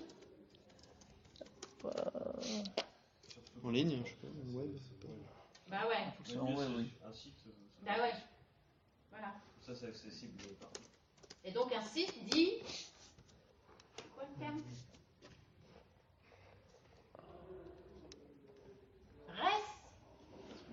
Merci. Ah mais je sors les peu de mots que j'ai appris de stage. paye ton Ouais, somme. c'est Parce que là, il commence à être connu sinon quand même. Quand même quelques années. Qui passe partout. C'est ça, sur toutes les applis. C'est ça. Sur l'iPhone, sur la tablette, sur tout. Ouais. Parce qu'en fait, chacun a ses petites habitudes. Et Dieu inventa le framework. T'as dit quoi? Dieu inventa le framework. Donc, il faut un site, hein, clairement. Parce qu'il faut qu'on puisse stocker les données et que c'est accessible pour tout le monde. Parce que si on fait une application pour iPhone, il faut que l'application soit installée sur ton téléphone. Voilà. Et tu as différents types de personnes qui ne veulent pas d'application sur leur téléphone. Moi. Par exemple. Non mais voilà, il y a différents... Moi je critique personne, chacun ses petites habitudes et on n'a pas imposé quoi que ce soit. Le navigateur, c'est cool. J'ai pas entendu. Donc le navigateur, c'est cool, pardon. Voilà. Ok. Qui m'avait proposé, c'est là. Ah, on est bien d'accord. Ah, non mais c'est con, hein. Donc vous l'auriez posé demain, madame la préfète. Donc si on revient sur le beau document que Anne a mis sur le Moodle, c'est marqué ce que vous deviez faire. Alors, première étape, analyse de l'application. Recueil les besoins et étude de l'existant. Recueil des besoins. Interview pour décrire les utilisateurs et les fonctionnalités attendues par les utilisateurs. Attention. Bien demander, non, bien penser à demander toutes les informations dont vous aurez besoin dans les différentes étapes d'exploitation. C'est bien marché de travail. Alors, vous avez 3 clients référents. Ils feront leur interview séparément. Chaque membre des créneaux assistera à une des interviews. Chacun fera son compte rendu. Alors, là, c'est marqué compte rendu. Je vais dire à Anne que l'année prochaine, elle n'écrira pas compte rendu. Parce que c'est pas un compte rendu. C'est une retranscription. Quand on fait un compte rendu, on fait à sa sauce. Hein, pour que ça soit clair. Parce que là, vous avez vu au moment de l'interview, on a parlé d'un truc à un moment donné, puis après on a parlé d'autre chose, puis on est revenu à ce qu'on a dit au départ. Et bien, leur transcription, c'est ça. Hein. D'accord. Voilà. J'espère que mon micro a bien marché. Alors, fait encore de l'ES. Madame la plus jeune comme moi-même, enfin moi, quand je faisais de la recherche, j'étais modélisation des connaissances, donc j'ai fait énormément d'interviews, je peux vous dire, avec des médecins ou des architectes. C'est chiant, mais c'est vachement important. Parce que des fois, vous avez des termes que vous n'avez pas bien compris, quand vous le reprenez après, vous dites, ah oui, c'est important. Donc là, on vous demande les retranscriptions. Voilà. Étude de l'existant, récupération des données de thèse, des exemples, des ressources existantes, analyse de accès aux logiciels existants, récupération de documents, étude des logiciels, serveurs et terminaux. Voilà. Donc, il n'est pas très compliqué ce premier document. À déposer avant 23 heures. Donc c'est qu'une retranscription, il n'y a rien d'autre, pas de compte rendu, rien du tout. Ok. Enfin, après, il y a étude de l'existant. Vous listez tout ce que vous avez pu récupérer comme information. Enfin, comme document. Ah, ça c'est à côté, d'accord, il y a retranscription plus étude. Récupération de documents papier, mais vous ne les avez pas analysés. Vous pouvez commencer à les analyser. Hein. Parce que vous allez voir que la deuxième période, c'est chaud. D'un côté, on nous a un peu analysé pour poser les questions. Ouais, mais oui. Voilà. Et c'est après que vous allez construire votre cahier des charges. Et c'est là qu'il y aura une description de l'existant. Donc là, vous allez faire l'analyse. Description des problèmes liés. Tout est marqué, hein. Bleu en bas.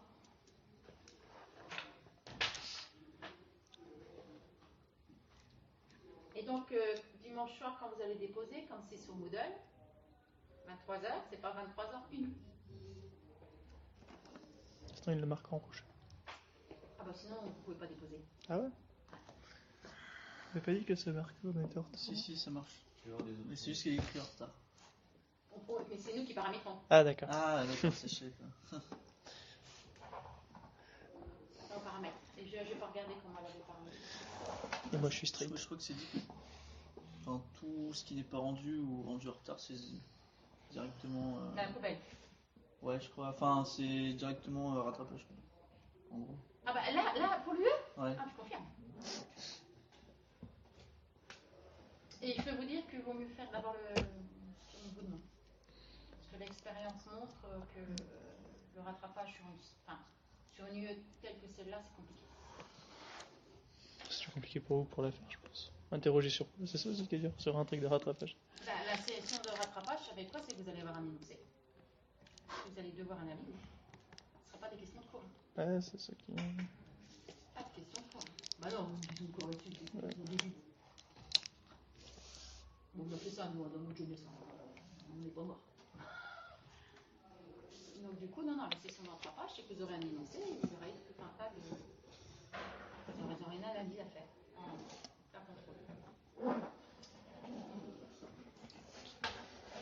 C'est plus clair?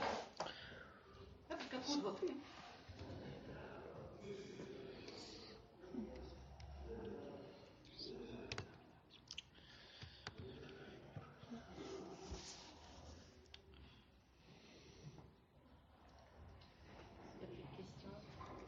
Fiche. Quelle heure est-il? Oui. On doit passer dans les 3 groupes, on doit interviewer 2 ou 3 personnes. Non, c'est-à-dire que les autres, chacun va faire sa retranscription, interview, et après vous allez vous mettre ensemble pour discuter dans votre trio. D'accord. Et vous allez voir qu'il peut des fois y avoir des incompatibilités. Mais du coup, on doit tous vous rendre chacun notre non, retranscription. Non, mais sur le Moodle, on doit tous rendre la retranscription de chacun en fait. Ouais. On doit pas fusionner ça et envoyer pour un trinôme. Ah si, vous êtes en trinôme, vous êtes sous Moodle, vous êtes un groupe. Ouais. Vous allez déposer un dossier. Dans ce dossier, il y aura les 3 retranscriptions. Okay. Ah d'accord, ok. Ça plus l'étude de l'existant. Voilà. Oui. Enfin, le recueil de toutes les données, etc. L'étude de l'existence sans avoir une analyse approfondie. Récupération de données. Parce que du coup, c'est dans le deuxième document où il y a la description de l'existence. Donc la description de l'existence, c'est ce que vous en avez compris. Donc vous allez le modéliser. Avec des schémas, avec des phrases. L'expérience montre qu'ils vont mettre des schémas et des phrases. Elle est un peu légère la barrière quand même. Hein? Elle est un peu Ouais, légère c'est la vrai barrière que entre les deux. on peut J'ai faire l'impression qu'on différent. peut déborder sur l'un, sur l'autre. Entre quoi? Recueil, L'étude et puis. Ouais. Ouais. Elle est un peu légère. Comment ouais. C'est genre pas trop poussé non plus, pour pas arriver dans la description, Oui, mais ça, c'est pas très grave quoi. Enfin, moi, pour mon groupe, j'aurais dit contre, ça ne peut que vous aider pour la suite. Après, on peut discuter, etc. Mais la note qu'on donnera pour le premier devoir ne tiendra pas compte de l'analyse que vous avez faite. Parce que après, ça va être chaud quand même. Vous n'aurez que 2 semaines, dont une semaine où vous êtes en auto-formation.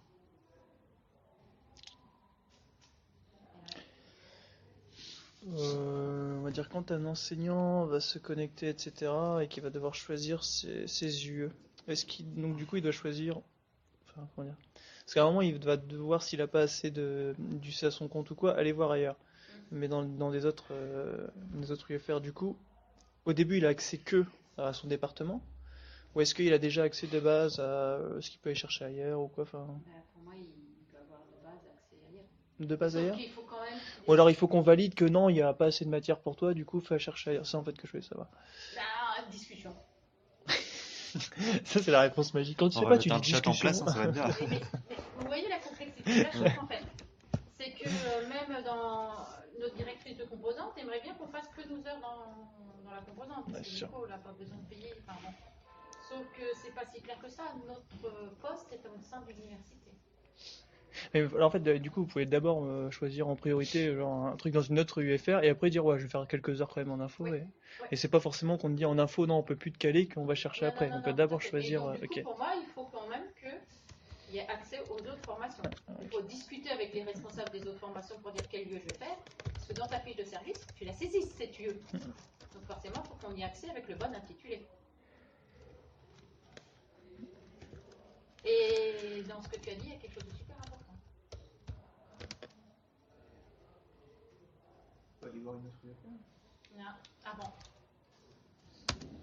Les 2 premiers mots. Les 3, on va dire. Je me souviens plus. Qu'est-ce qu'il a dit? Je me connecte. Ah oui. Mais il y aura des comptes par enseignant, un compte voilà, avec différents niveaux de. Genre le directeur qui aura plus de liberté. Ouais, ça paraissait logique. Ça paraît logique si c'est pas marqué noir sur blanc interrogé à un moment donné, tu peux pas le savoir. C'est vrai, ça. Le implicite, on l'oublie. Tout doit être explicite. D'accord. Et donc du coup, dis un compte, comment on crée le compte? Vous avez des identifiants particuliers ou pas? Numéro de sécurité sociale, ça sera très bien. Non, moi c'est différent pour chacun. Dans l'université, vous n'avez pas un compte, non?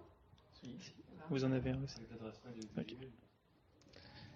Ah, c'est par votre adresse mail? Ce serait quand même bien que où va être située cette application? Pour qu'on puisse. Ça peut être aussi sur le MT. Donc c'est bien un site, mais en même temps, c'est accessible au MT. Pourquoi c'est qu'une question de lien entre les deux? Non ou... Peu importe, je m'en fous. Ce serait quand même important de se dire que comme ça, on passe par le CAS de l'UPJ. Vous avez bien un truc avec un numéro et pas que l'adresse mail quand vous vous connectez, vous avez aussi un identifiant avec numéro en tant que... Non, c'est l'adresse mail seulement qui sert de... Non, on a un login, un password. C'est pas notre mail. D'accord, ok. Donc comme c'est une application web de l'université, il y a un lien avec l'université, la logique voudrait que ça soit sur notre ENT. Donc comme ça, les infos sont récupérables facilement depuis la connexion. On va inventer là un système d'information. Quand vous vous connectez, vous avez déjà... Enfin, du coup, c'est que vous avez un compte, mais vous avez quoi comme information dessus qu'on peut récupérer après pour ce... Sur le site de l'UPJ, on a tout. On a plus de choses que vous, mais... Oui, mais du coup, enfin, dessus, on peut récupérer nom, prénom... Ah oui, non, mais composante... Non, mais c'est en gros, les gens n'ont pas besoin de le re-remplir quand ils vont devoir faire ça. En fait, c'est ça que je voulais dire, quoi. Donc, qu'est-ce qu'il y aura ajouté de particulier? Apparemment, on va dire un choix matière. Vous n'avez pas non plus vos matières indiquées dessus? Non? On a la liste, on pourrait avoir, parce que si vous développez quelque chose, il y aura la liste des UE, il y aura tout ça, donc il n'y aura plus qu'à sélectionner. Oui, mais par rapport à ce que on va dire, si on fait un truc d'UE préféré, on va dire, par exemple, moi je préfère ça, ouais. Ça, du coup, ça faudra, oui, bien sûr.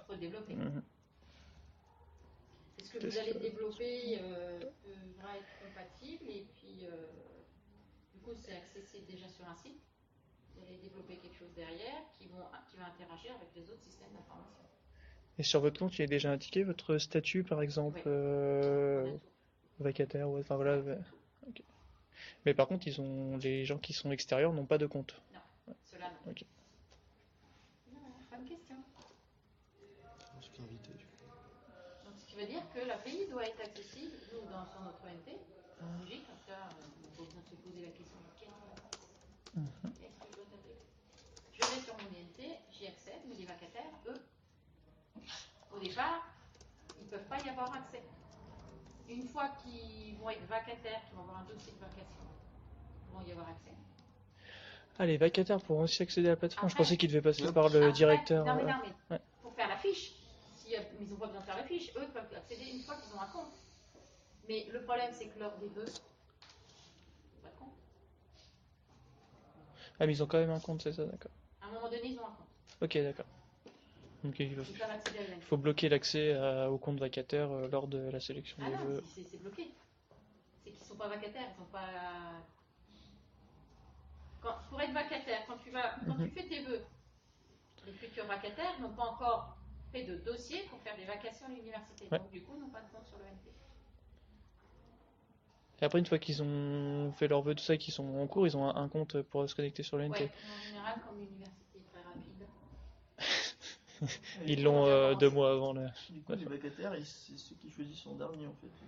Non, À chaque fois, ils ont un nouveau compte chacun. c'est les enseignants, les responsables d'année qui disent ça va être fait par un vacataire, on ne sait pas lequel, forcément. Ah, Sur d'accord, le donc en fichier fait, des choix, c'est bloqué. Ah oui, ils prévoient un créneau vacataire et ensuite on s'en fout lequel c'est. Ouais. Il y en Ouais, aura c'est un, ça. quoi. Mais au moins, c'est bloqué. Ouais. Pour pas que Ouais. les enseignants puissent le prendre. C'est ça. Mais normalement, c'est toujours en dernier. Ah non, pas forcément en dernier recours. Vous avez dit qu'il y a des matières avec 25%. Et voilà, si tu as les masters, tu as forcément des professionnels.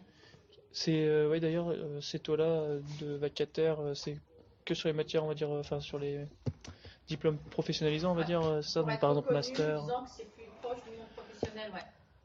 C'est indiqué quelque part, ça, au Sur niveau. un arrêté du ministère. Mais du coup, là, par exemple, sur la fiche avec les noms des licences et tout, c'est pas indiqué, ça. Non. Donc comment on peut le savoir s'il y a un nombre de vacataires ou autre Alors, on pourrait Ouais, vérifier, il pourrait y avoir un outil qui te calcule le pourcentage de vacataires par rapport. Ouais. Ça peut être intéressant. Mais après, il faut toujours, du coup, savoir si la matière est professionnalisante ou pas, quoi. Enfin, le diplôme. Oui, mais tu peux faire le tour sur toutes les licences, pas sur toutes les formations. Mais indiquer un pourcentage de vacataires pour vérifier ce genre de. Voilà, ça peut être intéressant. Oh, bon, on réfléchit.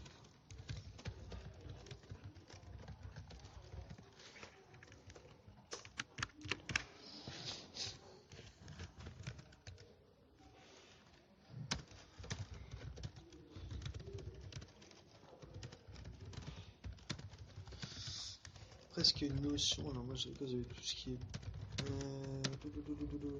ce qui est budget, tout ce qui est machin à mettre dans le cahier des charges.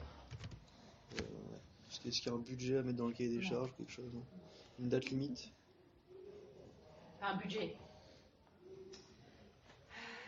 C'est vrai que normalement, quand tu développes toute l'application, tu sais quelle somme tu trucs. Mais non, moi je dis que c'est gratuit. L'utilisation d'outils. Vous êtes le client et vous dites que c'est gratuit. La vie est belle. Est-ce que ça va être multilingue aussi?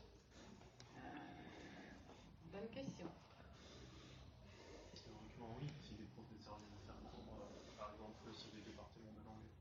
Si, Enfin, ils savent parler français. Ouais, quoi. techniquement, ils doivent savoir parler français pour. Enfin, je vous explique.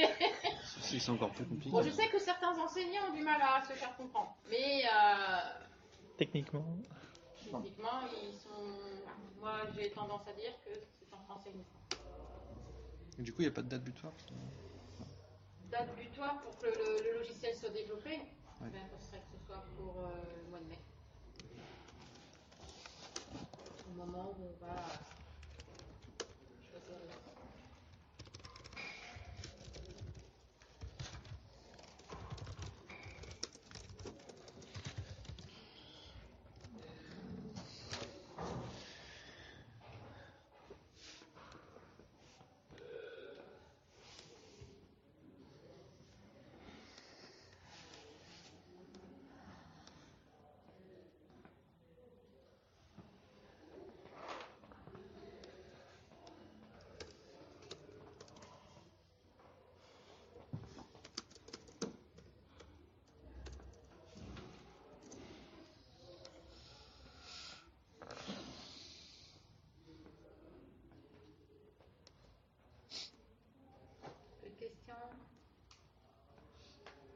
Bah, heureusement qu'il y en a certains qui posent des questions.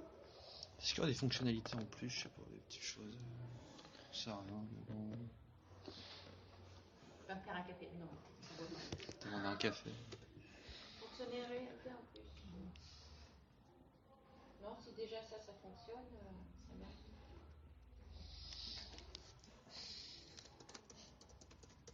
Qui va s'occuper de la programmation? Une équipe de développement. Mais là, il n'y aura personne. Même pas. Ça va rester au niveau du cahier des charges. Vous avez même pas des. Je sais pas, dans certaines matières, réussir à caler ça en différentes étapes, là, va vous faire Oh programmer oui, non, ça. mais ça, on va le réutiliser. Hein. On va utiliser tout. Ça va être un projet thématique. Ouais, mais avant mai. Ça va être un projet thématique du master de l'IH. Deuxième semestre, c'est ça bien... Non, c'est annuel. Donc pour l'année prochaine. Ah, d'accord. Ah oui, non, mais nous, on rentabilise. Du coup, c'est gratuit. Voilà. De la gratuite.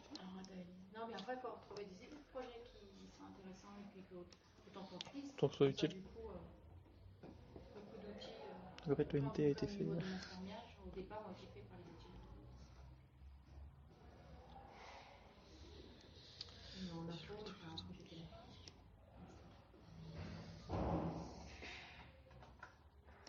À l'instant, info, je le maîtrise un peu moins. C'est évident. Est-ce que vous êtes vice-présidente de... Vous êtes vice de... Vice-président de l'université. De l'université. Ouais. Donc du PGV en général avec tous les... D'accord. Avec eux. Je pensais que c'était de sciences. Mais... Non. Non. Je connais tout.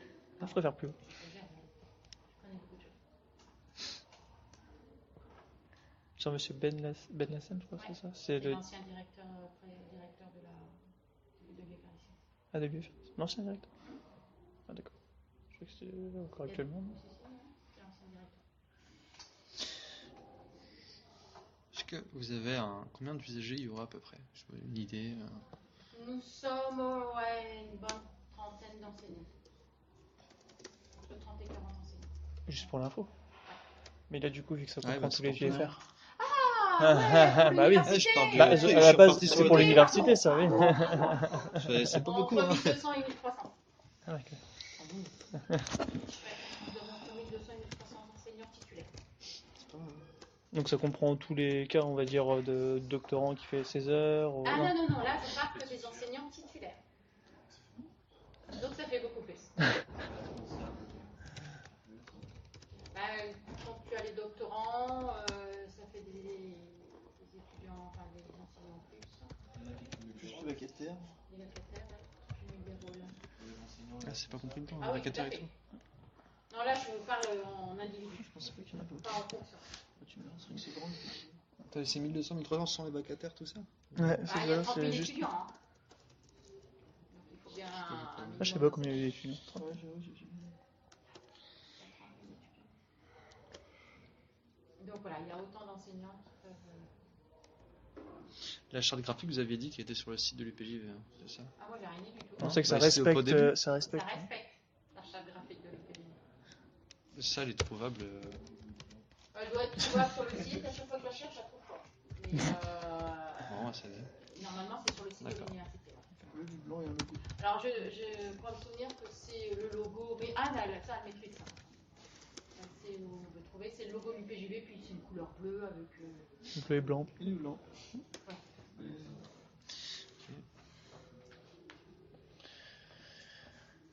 Le moteur de recherche du site de l'UPJV. C'est quand même pas ça. C'est la M2IH qui l'ont fait. Pardon? C'est la M2IH qui l'ont fait. Non, ce serait mieux. Non, je rigole.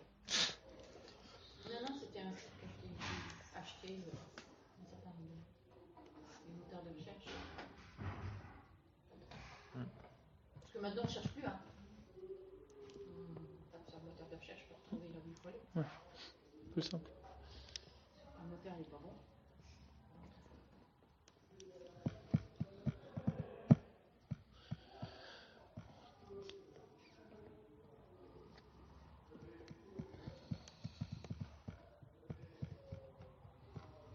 Si vous avez ce qu'il faut, vous n'avez plus qu'à suis pas sûr qu'on ait ce qu'il faut, tout ce qu'il faut. Mais ça, de toute façon, on n'a jamais tout ce qu'il faut. De toute façon, on va pas se rendre. Parce que même quand tu fais une étude de l'existant, en général, on va voir. Sa question. On discute avec elle, parce qu'en fait, même quand nous, on parle,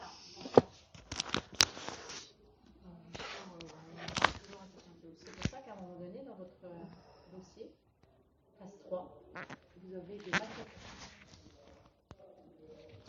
On n'a pas retranscription par les hommes, c'est pour quelqu'un. Mais est-ce que l'étude de l'existence, c'est pour le trinôme? Ah bah, c'est pour le trinôme, hein. C'est bien comme ça, c'est la retranscription. Donc 3 retranscriptions et un compte rendu, enfin pas compte rendu, mais un. Un dossier pour recueillir tous les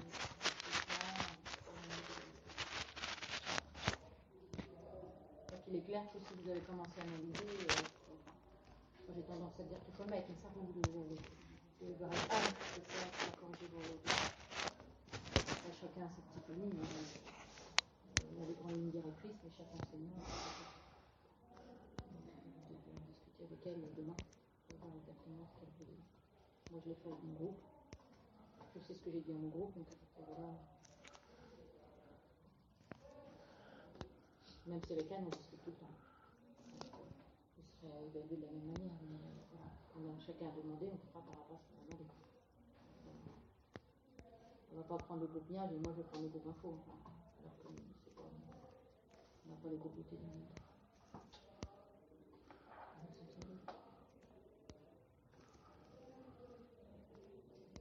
Voilà. Bon, bah écoutez, bonne retranscription. Hein, et puis, bon courage. De toute façon, on se revoit en mois de décembre. C'est une soutenance. Eh ouais. Et là, la soutenance, Anne et moi, on est là pour écouter.